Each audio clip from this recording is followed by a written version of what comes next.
and welcome back to this final episode of Better Read Than Dead, the IPA and Generation Liberties podcast about the great books of Western civilization. We've had a great run. We've talked about some great books that touch on ideas, including ideas that we talk about here at the IPA every day. And look no further in that regard than The Moon is a Harsh Mistress by Robert Heinlein. This is one of the great science fiction novels of the 20th century and one that talks about freedom, liberty, and self-determination in a way that few other books of the era did. Now, for those of you who haven't read this book yet, it is set in the 22nd century, in a future in which a penal colony has been established on the moon.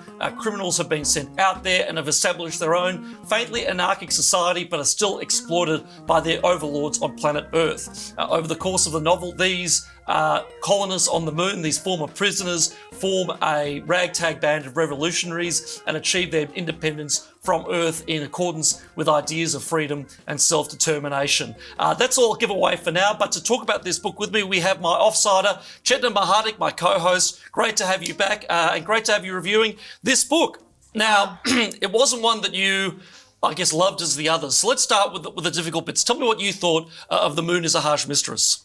So like you said, it's definitely a great book, and it's a book that really goes into how a revolution comes about, or even how a revolution is engineered, because these revolutionaries are really sitting and thinking through all the political tactics and strategies that need to be used in order to achieve freedom from Earth. In this case, it is Earth, that is the colonizer, which is very powerful. So there's a huge power differential, but it is just their determination. They're so determined that they need their freedom. So if I had to look at this book as a political book, I think it's great because, it really goes into all the things that go into making a revolution, like, info wars, how you use information to your advantage. How do you manipulate events and circumstances to your advantage? Or it even looks at the role of propaganda in a very sort of practical way. They literally are using propaganda tools. They're also looking at how do you finance this revolution? So they really go into a lot of details about how a revolution is put together. The reason why I feel that I'm not entirely sold on their idea of a revolution is because I felt that they never discussed the ethics of a revolution. And I think that that's important too. It was, all these characters, and particularly, Prof, who's the mastermind of the whole revolution, they talk a lot about what needs to be done in order to achieve their means. But they never talk about the philosophy of the society they want to create. Yeah, I'm not completely on board with that because you've picked up on the how in terms of a revolution, and I did actually see a lot of the why. That's why I actually like this book a lot more. But I guess as a work of, it's more of an exercise in genre fiction rather than literary fiction. So it is very sci-fi. It's very driven by the plot. There is not a lot of character development, and in terms of the themes, they are subtle, the why part of the revolution, but going back to the how, that is one of the major thematic, I think, tensions in the book, which is that the revolutionaries, in fighting for freedom, had to become authoritarian in some ways, just as an example of the tactical element of this. So, for example, as you said, the flow of information, when the revolution was declared, when the shackles of the Earth government were thrown off, there was actually a period in the book where the revolutionary leaders reverted to censorship, tried to control information coming from Earth and information going back to Earth from the new nascent colonies, fledgling colonies on the moon. So, as you said, what do you think? What do we think of Prof? Now, Prof is the mastermind of the revolution. He's an aging professor, an anarchist by nature, a libertarian by nature, or a crypto-libertarian by nature. What do we think of him? Because you weren't so sold. I was a bit more sympathetic. Yeah, I mean, you said I wasn't sold. I mean, I recognize his political genius. The way the events play out, you can see how he's really good at reading a situation really well and then manipulating it to his advantage, and he can predict how people will respond to events and how people will respond to rhetoric, how people are going to respond to information, and he was able to really use it to achieve the outcomes he wants. And that's really obvious when they have the negotiation with Earth governments, and the way he plays them. Well, he knew they'd fail. He was perfectly aware of what outcome he wanted from the start, but he plays and that along. Was propaganda. Yeah, it was hearts and minds. But he sort of plays along to achieve the outcome he wanted, and you can see how the Earth governments are just completely, they're in scrambles. They don't know how to manage the situation. So in that sense, his political genius is amazing, but is he admirable? And that was the question I didn't find it, because again, I'll go back to the question of ethics. Sometimes he was almost so cynical about human beings. I'm not sure that he actually saw the human in either the opponents or even the human in lunar residence. It was just purely about the sort of society he wanted or the outcome he wanted. And what got in the way, he was not overly concerned by that. Or like, for example, how does the revolt, so they've been planning this revolution. How does it sort of erupt? It erupts because he inflamed it. No, yes, exactly. He inflames it. Like, these lunar guards kill, the Earth guards on Luna, rape and kill this lunar woman. And the rumor spreads that they're just doing it en masse. And these revolutionaries know very well that that's not the case. But they let that rumor spread and spread and use it to their advantage. And I was like, that's like using a tragedy. And like, did they even at any point consider, like Manny asks these questions at places, but they never explore it. Or like, how are they financing their revolution? They're stealing money. They're just stealing money. They're stealing money from the corrupt Earth government as well. But they are stealing even across the banks on Luna. I think what Heinlein is getting at with that discussion, though, is I think because clearly the development of the Prof character and his knowledge of revolutions and anarchy and so on, that's derived quite obviously from the author's understanding of revolutions. And the thing about revolutions is they almost never...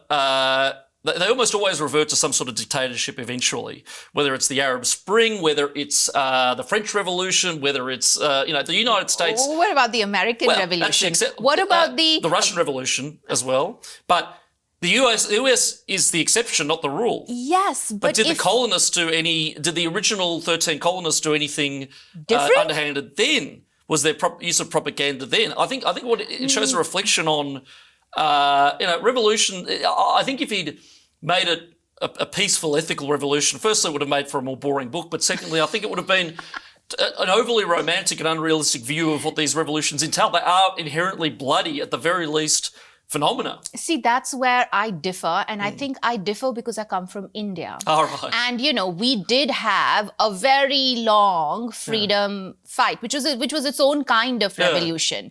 But, it was really steeped in the ethics and morality of your actions.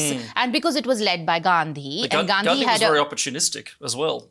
Yes, but he was very clear in ensuring that he was constantly reminding the people of India that your actions are also moral. And, you have to see that your opponent is also human. So, like this famous saying was like, I think it went something like, hate the evil, not the evildoer. So, he never forgot that he was dealing with human beings, and he never let people forget that they were dealing with human beings. And like, one of the most famous incidents is that sort of, really underpins that is, so in 1920s, they put together this massive campaign. It was called the non-cooperation movement. And it was basically that we're not going to cooperate with your rules. So we're going to just keep peacefully breaking them. Right. And it becomes a huge thing all over India. Every village, every town is involved in it until it gets violent in one of the towns. It was called Chauri Chaura. And they ended up killing some policemen. And then Gandhi just basically called it off. And it was very controversial because people felt like, well, it's so hard to gain momentum of this kind. But he brought it to an end in like, a week. because he said that maybe we're not ready for this. Yeah, right. So, and it took another 25 years before, we could reach a stage again where, we could get independence. Yeah. So it obviously takes longer. But I mean, I think, and one of the reasons why India as a post-colonial society flourished as a democracy, flourished, but it turned into a very stable country, peaceful country. We've never had civil war, and democracy took roots, is precisely because of what happened before. And if you look at the American Revolution, before the revolution took place, there was a huge fulmination of a public sphere, like libraries, speeches, people really, pamphlets, printing press. People were very engaged, and there was a lot of discussion about what sort of society they wanted. Whereas when we look at Moon, perhaps it was censorship, perhaps for whatever reason, there is none of that happening. This whole revolution is being masterminded by a very small group of people. That's true. So it kind of reminded me more of, even though it keeps harking back to the American Revolution, the book, they talk about the Declaration of Independence, 4th of July, exactly. What it more reminded me of was, the South American Revolution against Spanish, like, which was led by Simón Bolívar, where it was like a group of ragtag revolutionaries, but they were just determined to throw away, and they used every kind of political and military opportunity they could get. But all those the revolutions societies didn't always work out so well. Yes, they were all kind in of dictatorships reverted in South America back. to this Exactly. day. Yeah. In fact, a lot of post-colonial societies that we see, which achieved their freedom through, violent means, or they did revert back to authoritarianism, because I think that democracy can only really take root if that philosophy has had time to embed itself in the society. Well, that's what we've learned in the 21st century with wars there. We've learned that, that's something even more futile, which is not just promoting democracy internally through violent revolution, but actually imposing it from the outside in. Yeah, didn't happen. They tried in Iraq, they tried in Afghanistan, it didn't take root. But I guess that was some of the tension in the novel too. I mean, lunatics or loonies as they call them, were disengaged people in the main. They did not, they were apathetic. They cared about, what was it, gambling, drinking, women and work. So there was this need to actually use propaganda in the novel to foment a sense of dissatisfaction and self-awareness and national identity. There was no national identity prior to Prof's musings. In terms of the debate about what the society was supposed to look like and the why, as opposed to the how to conduct the revolution. I found more in it because, and this is what I liked about the novel, because I found myself sympathising with Heinlein's personal view of government and authority, and I think that was the strongest part of the novel and the most relevant for our discussion. And there are two quotes which I want to contrast. And the first was Prof speaking to a new Congress he set up to basically design the constitution of the new country, more or less. And he said, "Comrade members, like fire and fusion, government is a dangerous servant and a terrible master. You can lose this freedom more quickly to yourselves than to any other tyrant." Contra that, the official from the Federation Nations on Earth, when he was trying to send Manny in as the new protector of the colony to try to bring it back under Earth's control, he said, "Emphasise the benefits of partnering with Earth again. Free schools, free hospitals, free this and free that. Details later, but an everywhere government, just like terror." That to me is one of the fascinating points that the novel made, which is in the absence of the everywhere government that they had on Earth, spontaneous orders sprang up. They had spontaneous honour codes with how to treat the small number of women on the colony. They set up impromptu courts of free citizens, but they were very procedurally driven and fair in their way, but spontaneous. There was this beautiful spontaneous order, and we're actually shown something very rare in literature and in popular culture, which is all this free stuff from government. It comes at a hefty price, and the price of that is freedom. So which version of society do we prefer in the novel, and why? So definitely, I do think that there was this element of how spontaneous the society was, and that, it was finding solutions not through written down codes, but through organic practice, a practice that emerges out of, your everyday experiences. They were finding solutions as they were needed. But when I go back and I think of human history, whenever we look at a period of sustained growth and stability in a society, we do find it's underpinned at some level by some kind of written rules of conduct. Like Hammurabi's code of conduct, it's considered to be like a real milestone in human civilization. I look at, Mauryan Empire in India, or if we have to look at even biblical texts. Biblical texts, but also the codification of civil law, starting with the Romans as well. Yes, so Roman Empire is a great example. The English common law. Yes. So whenever we attempt to sort of try and put down these rules in a kind of a written formal structure, it does lead to a period of growth and sustained stability. But I think the problem happens when the rules become so onerous that they actually start obstructing human agency, because human agency leads to growth. And when your stability becomes, it ossifies, when all your rules ossify, human agency cannot flourish. No. And then that leads to stagnation. But and more to the point, decline. it becomes a system, and this is what we're seeing in 21st century democracies, if I'm being honest, rather than protecting the freedom of all, it actually protects the interests of a few. Yes. And I know I'm sounding like an Occupy Wall Street kind of person, but increasingly the law and the system we have is serving a very narrow cadre of people. Yeah. I guess that's the parallel I saw with The Moon is a Harsh Mistress as well.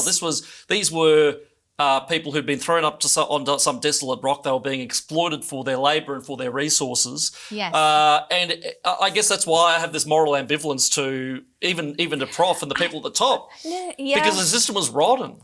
Yes, I think, I thought about this, and what I remembered was, Kerry Packer's famous government inquiry. Yeah. And one of the things he points out is that you just keep making more and more laws. You never repeal any laws. Yeah. So I think this discussion really needs to happen, that how many rules and laws people can live with. Yeah. And every time the government comes up with a law, they also have to look at what law needs to be repealed. They never do. No, but they never have. But then that doesn't mean that we cannot have that discussion, or we cannot demand it, and we cannot, make people aware of how much law is enough law. Well, and I should add as well, that is a major focus of ours at the Institute of Public Affairs, our red tape program. We have long advocated, or long done research into a system in which for every regulation you want to introduce, you have to take out two. Yes. But that never happens. One, because politicians don't want it. The governing class that makes their money and their livelihood off enforcing these stupid rules does not want it. But the people don't want it either. And this is again why I have some sympathy for the book. That you need to take people to. You need to lead the horse to water. Whether it drinks is another thing. But by making loonies self-aware of A, their national identity, and B, the way in which they were being exploited and imprisoned, that did create a better world, or part of one. And this is another thing that I love about the book. Like others in the genre, there's this hint that the utopia is not permanent and won't last. So this is when they achieve self-government. They've had a citizens' assembly of some kind. Of course, the biggest busybodies on the planet or on the moon turned up to try to make rules. And this is the main character, Manny's observation about one speaker at the committee. He said, "Thing that got me was not a list of things she hated, but the fact that always somebody agreed with her prohibitions. Must be a yearning deep in human heart to stop other people from doing as they please. Rules, laws, always for other fellow." And that's so true. There's always somebody who says, "Oh, we should have noise limits at 10 o'clock at night, or we should ban those e-scooters or things." These are people who typically live alone, don't throw whole parties, and don't use e-scooters. They come up with prohibitions for other people. The prohibitions against vaping, which are a bugbear of mine, are people who have no idea what the hell they're talking about. Bitcoin as well, things like that. And then in the end of the book, they establish a permanent assembly, and they said, but Prof underrated yammerheads, the people who just yammer all day. They never adopted any of his ideas about government. Seems to be a deep instinct in human beings for making everything compulsory that isn't forbidden.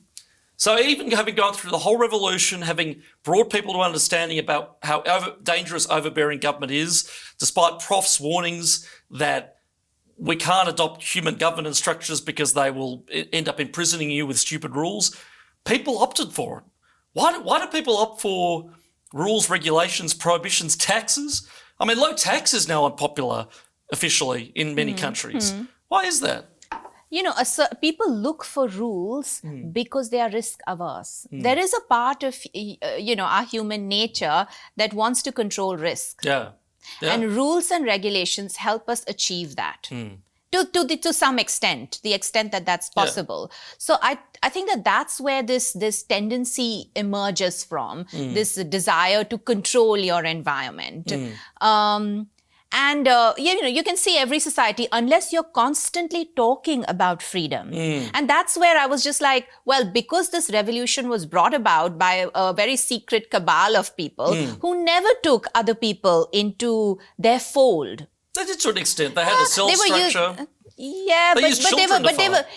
But they were always using them as a means to an end. That's true. They were never taking them along the journey, particularly in terms of why they're doing this and what sort of society they want to build. Like the Declaration of Independence didn't just come about. Yeah. It came about because there was a lot of discussion prior to the American Revolution. Yeah. So those ideas were already there. Those ideas were already to a large extent acceptable. And, all the fathers of the revolution, they respected Americans. And before they said that we want to lead you to this revolution. Whereas if you already have this idea that, well, everybody on Luna, like, in this case, they are just there to be exploited. And at the end, you will get the society you're looking for. That's not going to happen. So like, people say that do the means justify the end. I actually think the means define the end. Yeah. So what end you're going to achieve will actually be defined by what means you're using. I think you're understating the extent to which there was broad popular support. I mean, there was was it the Red Hat movement that they had where pretty revolutionaries wore red caps? There was a slowly growing ethic. Yes. And they were at the beginning of right at the beginning of the novel, there were public meetings of... Yes, there were public meetings, yes. So I think there was a way in which I think the blurring of the lines arises from, as you said, the use of selective truth-telling or outright propaganda to stoke revolutionary sentiment. Yes. But do we really think that was completely confected, or do we think that there was yearning, just like there was, a book makes observations about yearning for rules, was there a nascent yearning for freedom, even a subconscious one, among there was definitely, enough of the population? I think there was definitely a yearning for freedom because, it starts off by this very large meeting that takes place that gets out of control. Yeah. But all those people were there because they understood that they were being exploited. They wanted something better.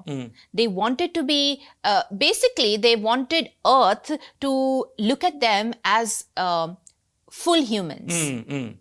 People who were struggling. Yeah. Whereas they were being just looked at as wheat producers. Yeah, correct. Essentially. Yeah. The Earth seemed completely uninterested in their development. So definitely they understood that. They understood and they wanted to have self-determination. But I think they were in a hurry to achieve their revolution. Yeah. I think you can take time. You can take time. I think you can take time, and I think you can have debates. And even today, I think this idea of freedom, this idea of repealing laws, they'll only come about if people actually start demanding it. Yeah. And I think people will reach a stage where they will demand it. Oh, they will eventually, and we're hitting that critical mass now. Yeah, and we're hitting that critical mass now, and it has only happened because we have continued talking about it. We have continued talking, but that's where I'm torn in terms of the future direction of freedom in the year 2022, because we had this crazy couple of years in which there was a bonfire of our basic liberties and nobody seemed to care. Nobody seemed to care. Nowadays, there was a small proportion of us, including us at the Institute of Public Affairs, who said, no, this is wrong, it will destroy lives, and regardless of the outcome, these things are just ethically wrong. You cannot keep people under house arrest for 23 hours a day. No government should have that power anywhere, ever, short of maybe times of war, but even then, certainly not for 2 years. Nowadays, we are finding that there are more and more people who are turning on what happened and are saying this can't happen again. But I wouldn't say a majority still. I think that is because this discussion of freedom has not taken place in Western societies for a long period of time. That's absolutely true. If you look at our school curriculum, if you look at what we're taught at university, we are not, they talk a lot about justice and they talk a lot about everything that's wrong in our society, but they never talk about the values that led to a free, prosperous society to come about. Well, they won't even admit that it is free and prosperous, or was it? Well, or that it was. Increasingly, it's not. It's becoming a self-fulfilling prophecy. Yes, it is becoming a self-fulfilling prophecy. But we know that it was, and we know that this discussion didn't take place. Yeah. Because it didn't take place, we're losing our freedoms. Absolutely. So, for me, it's more around actually taking people into your fold and making them aware of why this is important. If people understand that it's important, that's the sort of government you'll get, The best, but then, just to go back to the role of inflaming tensions behind, bad developments. Yes. I think the most effective thing to teach people the value of freedom, or to bring people with you, is pointing to what its absence does. And one thing I noticed in the Corona era was people who had lived under authoritarian regimes or come from countries that weren't always free were dead against what was going on, particularly Eastern Europeans. Yes. Every Eastern European you spoke to, or even children of Eastern Europeans, whether they were Poles, Croats, Ukrainians, whatever it was, knew authoritarianism when they see it. Yeah. Aussies whose families had been in this country forever, didn't see the danger so much. So, with all that in mind, what was it? I don't think it was so unethical to ham up the misdoings by Earth authorities, because there was a substantive truth there. They were living under subservience, slavery, exploitation, and fundamentally, in the end of the day, a lack of freedom. I think the end can justify the means. I think we can have a little flexibility in that regard. We're talking about a net positive thing, which is again, self-determination and freedom.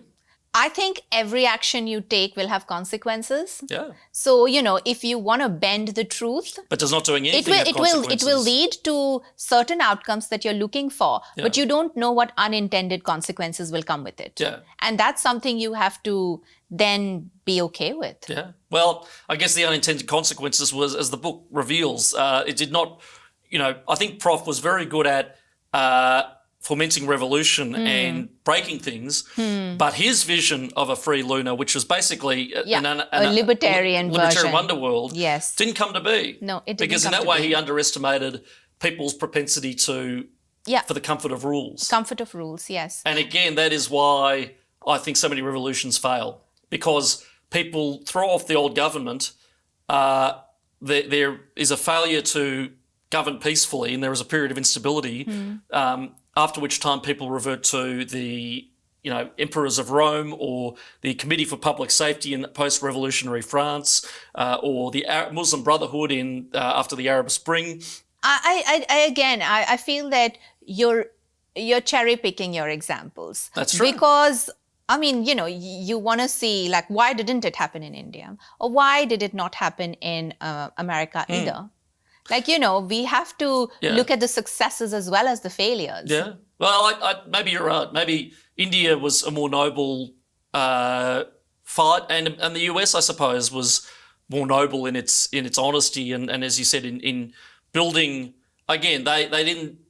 Maybe that's the problem with the characters in the book. They focused on the how of revolution, without proper consideration of the why, or at least not living that why. Yeah. Stitching up fake congresses. Exactly. Even when they were putting the Congress, they were just doing it because they wanted all the... Exactly. They were like, well, all the yammerheads, as they call them, we're putting them in one room and we're going to let them talk. Yeah. And that, there'll be so many contradictions between what they want that ultimately they're going to achieve nothing. On the other hand, this very Congress that they put in place are the ones who become, they get their way in the end. They get their way at the end. Yeah. So that was the unintended consequence of what they were doing. Whereas if they had been upfront and if they had decided, no, actually we'll put together a Congress of people we think have good ideas, then who knows? Maybe that is the Congress that might have come into being. Maybe. Yeah. And if there'd been greater engagement with the grassroots and greater discussion of those values. Yes. Maybe. Yeah. But again, as I said, the bottom line is I love the novelty of the book. I appreciate the author's perspective. I liked this notion that and it's a quote I've used particularly during Corona. The everywhere government, free hospital sounds great. The government big enough to take away everything, give you everything you want, is big enough to take away everything that you have. Yes, and in fact, the third part of the book is actually called "There Ain't No Such Thing as a Free Lunch." Yeah. It's literally, they literally call that because there really isn't. That's their motto. Exactly. That every time the government offers you something for free, what they take away is your freedom. Yeah. They take away a little bit of your human agency. Yeah. So be very careful of, free things that are offered to you. Absolutely. Cuba has free hospitals. Yeah. And, sometimes people can be just so I don't know, blind, that I've read pieces where people talk about, we do. We have a mix. But we have a mix, but basically we have more or less a socialised health system. But that has been a backdoor through which the government and the bureaucracy has interfered with our personal health choices, because every intrusion into our personal lives, whether it be smoking in pubs, whether it be the V word that will get struck off social media platforms for using out loud, whether it be minimum floor pricing for alcohol, things like that. It's always justified. Well, if we do this, it could save the public hospital system X billion a year. When you take free health, you are relinquishing the right to make decisions over your own health to the hand that feeds you. And that's just one example. That's one example, but I'll also add that it's never free because that healthcare system is not free because we are paying for it. Well, that point is lost on almost everybody these days. And not only are we paying for it, we're in debt for it. Yeah. And I think that also needs to be pointed out because, like you say, people do not get it. No. But they will. What people need to get is the connection between the inflation we're seeing and all that free stuff. Yeah, precisely. So, you're going to end up paying for it somewhere in some form. There ain't no such thing as a free lunch. When you're paying, $120 for a leg of lamb at Woolworths, that's what you're paying. That's what you're paying, yeah. The money printing to pay for that hospital bed that was probably not very good anyway because the government can't run anything, is you pay for that through your inflation. But again, who knows? Maybe I'll turn into prof one day and mastermind some sort of revolution and bring along a decentralised future. But on that note, that is all the time we have for this episode of Better Read Than Dead. But the IPA and Generation Liberty Book Club will be back in 2023, to quote the great Donald Trump, in some form, so watch out for that. In the meantime, if you want to get involved with the IPA Book Club, if you want to learn more about the great works of Western civilization, about the great works of literature and how they have shaped our values and the societies we enjoy today, then please sign up to Generation Liberty. It is very, very low cost. Go to ipa.org.au/join and you can be enrolled in the book club for next year and join discussions just like this. In the meantime, thank you to my offsider, Chetna Mahadik. It's been a great ride. I look forward to joining you again next year to go through some more great books. And thank you to you at home for joining us on this journey as well. Keep reading, stay free, and we'll see you next year, friends.